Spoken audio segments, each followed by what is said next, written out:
मंगेश ससाण यांच्या गाडीवर हल्ला करण्यात आला होता। या प्रकरणी महाराष्ट्रातील सामाजिक समतोल संपलाय, धनंजय मुंडे यांनी वक्तव्य केलं। मंगेश ससाणेंवर हल्ल्याप्रकरणी कडक कारवाई होईल, मुख्यमंत्री फडणवीसांनी आश्वासन दिलं। अध्यक्ष महाराज, आपल्या संमतीने एक पॉइंट ऑफ इन्फॉर्मेशन या ठिकाणी उपस्थित करतोय। काल रात्री आमच्या बीड जिल्ह्यामध्ये धारूर तालुक्यात माजलगाव ते धारूर या प्रवासाच्या दरम्यान प्रसिद्ध वकील आणि ओबीसी समाजाचे नेते व आरक्षणाचे अभ्यासक ॲडव्होकेट मंगेश ससाणे यांच्या वाहनावर मध्यरात्री हल्ला घडून आणला।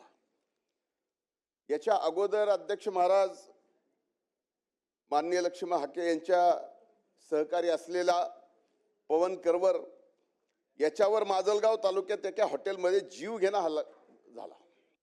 पुन्हा ॲडव्होकेट मंगेशांवरती हा हल्ला, त्याच्यानंतर लक्ष्मण हाके यांच्यावरती 2-3दा हल्ले, या पुढे जाऊन वाघमारे यांच्यावरती हल्ला।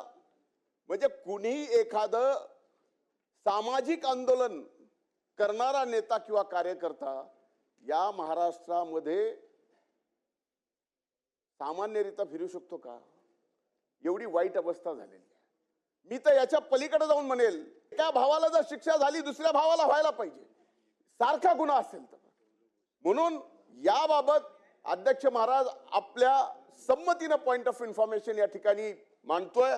आदरणीय मुख्यमंत्री साहेब इथे आहेत, मी विनंती करतो की आपण यामध्ये ठीक नेक्स्ट अध्यक्ष महोदय, यावर कडक कारवाई केली जाईल।